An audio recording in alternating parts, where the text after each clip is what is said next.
Good morning, good evening, whatever. Our hero for this episode is a man who was doing renovations for his house. Now he's tearing up walls, digging up soil. For a guy like our guy, it's a normal weekend routine. But 6 weeks later, every doctor he meets thinks the same thing. This man is going to die. Before we start, for those who don't know me, I like to talk about weird medical stuff. I'm hugely inspired and affected by Chubby Emu Dr. Bernard. The channel is new, so a like and subscribe, I would appreciate it. Believe me, you won't regret it. And each time you put a like for my video, you will get a ملوخية burger. Now Andy was a 52 years old man, a retired sawmill who had also Crohn's disease, an inflammatory bowel condition. For this condition he took Humira. And the Humira works by suppressing part of the immune system so that it keeps the bowel inflammation down, doesn't flare up. But as a consequence, it also keeps the body defense down. Fast forward in July 2022, driving to a county fair with his wife, Andy told her that he was not feeling well. You see, the days before that, the fever has been coming for days, drenching night sweats. He was waking up to sheets soaked as if someone poured water while he was sleeping on his bed. But then his fever spiked more than 103 degrees. That's when he became dehydrated and mentally foggy. So his wife drove him to the emergency department. The doctor saw him, saw his profile, an immunocompromised patient with Crohn's disease with fever. It's a classic symptoms for Crohn's disease flare up. Gave him steroids, rest a bit, go home. But he got worse. A clinic sent him directly to Oregon Health and Science University. I don't know if it's Oregon or Oregon. I'm heavily affected by the French language. Well, it is a major academic medical center in Portland.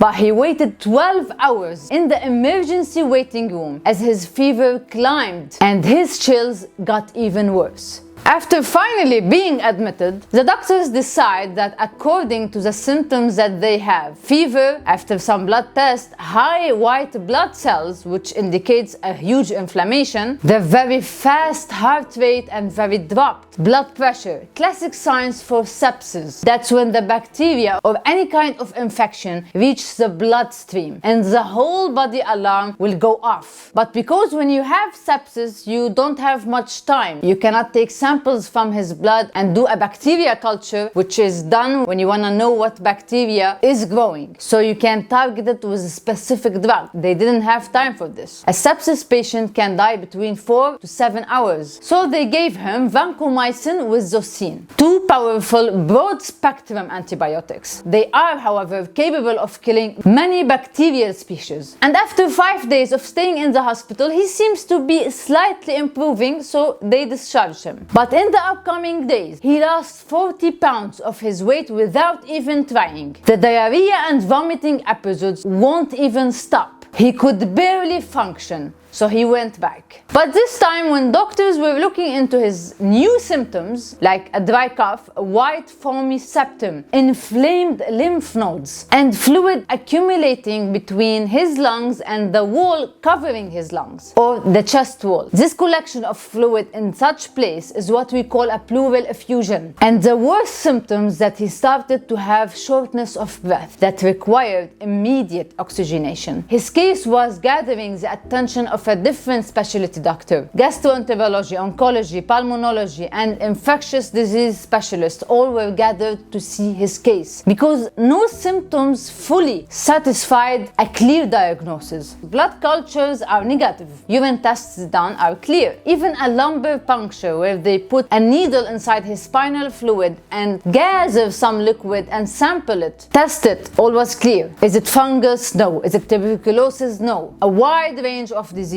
all came back negative. So when you cannot make a diagnosis, most of the doctors will think about cancer. They thought about lymphoma, cancer of the lymphatic system, the weight loss, the inflamed nodes, the dry cough, the pleural effusion, and finally a distant respiratory failure. So they scheduled a bronchoscopy. And even before that bronchoscopy date came, every doctor thought that this patient has a lung cancer and he's going to die. But our patient's fate changed when one doctor stayed late that night in the hospital because simply he was not convinced that these symptoms could indicate lung cancer. You see, nothing really fit according to him. For example, the fluid around the lungs contained white blood cells, a sign of immune response in this area. But all the tests that have been done showed no bacteria, no virus, no fungus, no even parasite. The whole case looked infectious, but it didn't behave like a known infection.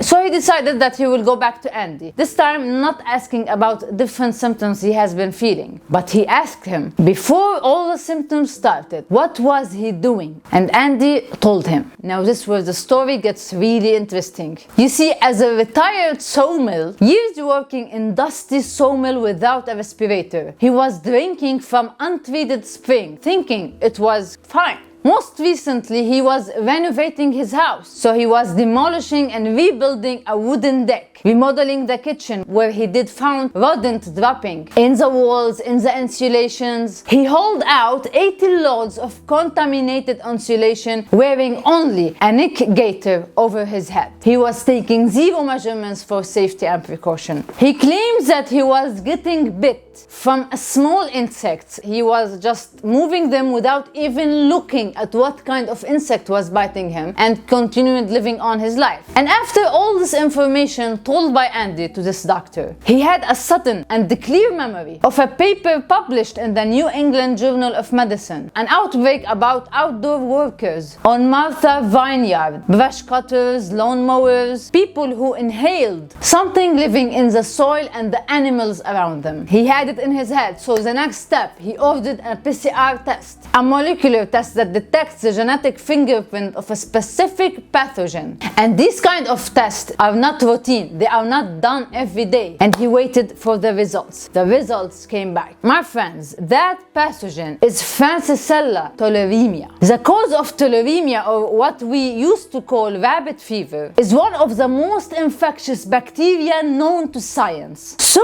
infectious that it's classified by CDC that it's tier 1 as a bioterrorism agent, meaning that when inhaled, it causes an infection. It can be used as a biological weapon. A single inhaled dose of 10 organisms is enough to establish an infection in a healthy person. Our guy, an immunocompromised person, someone on Humira, so his immune system is already even lower. The threshold is even lower. What Andy has, pulmonary tularemia. The rarest and most dangerous form. Mortality rate 30% if left untreated. In an immunocompromised patient like Andy, 60% mortality rate. And Andy has been inhaling it for weeks before anyone even thought to think about it. Now, here is a critical detail, a question that you might have in mind. If it is a bacteria and he was already given one of the broadest antibiotics like vancomycin and zosine, why it didn't work on him? Let's explain the reason for why every antibiotic he was given has failed. The reason is that Francisella tularemia is resistant to a broad group of antibiotics. It can easily ignore these antibiotics because it has a cell membrane and structure that renders the most commonly used broad-spectrum antibiotics useless against it. At the end of the story, you cannot kill something, your drug cannot reach it. But don't worry, there is some antibiotics that can kill it, like fluoroquinolones,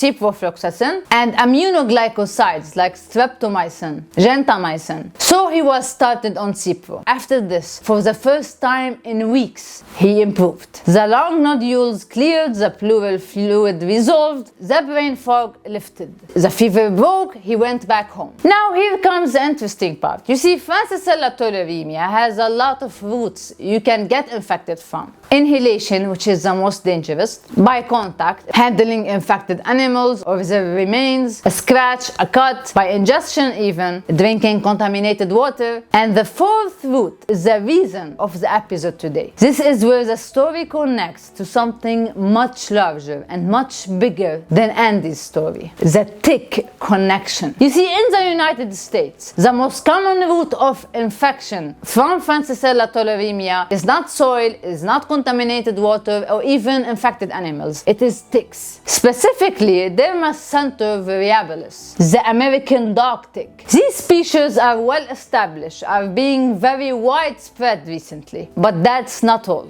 You see, tick population across North America and Europe are expanding. The combination of a less harsh winter, earlier springs, expanding deer population, the suburban development near the city, these factors are all pushing the ticks to create an ideal condition to expand and proliferate. The problem is not with ticks growing more in numbers. The problem is that they are evolving, and the disease they carry with them are evolving as well. We are talking about diseases we barely understand. I think you've heard about this Bill Gates scandal, but I'm not gonna talk about it. I'm gonna talk about the Lone Star ticks. These ticks, one bite from them, few seconds enough, it can render you forever allergic to red meat. Pork, deer, sheep, cow, lamb, everything. You will have to stick with chickens and fish for the rest of your miserable, meatless life. This syndrome is called alpha-gal syndrome. It is a potentially life-threatening condition because your body will get allergic to a kind of sugar that the tick purposely